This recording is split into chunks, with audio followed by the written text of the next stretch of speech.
গুৱাহাটী হাইকোৰ্টে আমাক সময় দিছিলে এমাহ যে আমি এমাহ সময় দিব লাগিব এভিকশ্যনৰ কাৰণে সুপ্ৰিম কোৰ্টে ইয়াক 15 দিনলৈকে কলে যে 15 ডেজতে আমি কৰিব পাৰো যদি committees of the view that a land by a মাটি আমাৰ এনক্ৰোচমেন্টত আছে বা ই ফৰেষ্টৰ মাটি হয় মই ভাবো যে ই এটা ল্যান্ডমাৰ্ক ডিসিশন অসমৰ কাৰণে আজি মই আছো কাৰণে হয়তো ব্যক্তিগত ইনিচিয়েটিভ আছে চন্দ্ৰমোহন পাটোৱাৰী আছে কাৰণে হয়তো ব্যক্তিগত ইনিচিয়েটিভ আছে কিন্তু এতিয়াৰ পৰা ব্যক্তিগত ইনিচিয়েটিভৰ প্ৰয়োজন নহব ই এটা সিস্টেম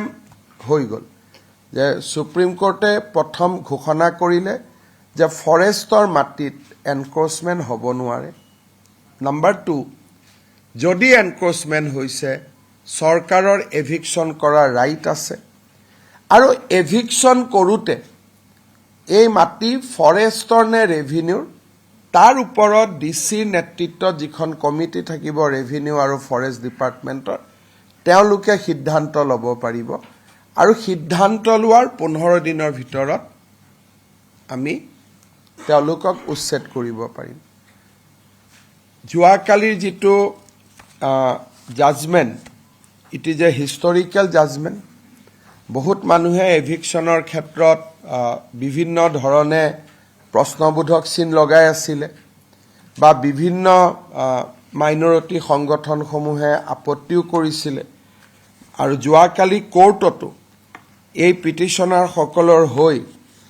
ইণ্ডিয়াৰ ডাঙৰ ডাঙৰ এডভোকেট সকলেও তেওঁলোকে এপিয়াৰ কৰিছিল কিন্তু ফাইনালি অসম চৰকাৰে এটা ঐতিহাসিক আইনী বিজয় লাভ কৰিবলৈ সক্ষম হয় যে ফৰেষ্টৰ মাটিত এভিকশন কৰাৰ গভৰ্নমেন্ট হেজ ফুল ৰাইটস খালি যেতিয়া কোনোবাই কয় আনকি সুপ্ৰিম কোৰ্টে ইমানলৈকে কৈছে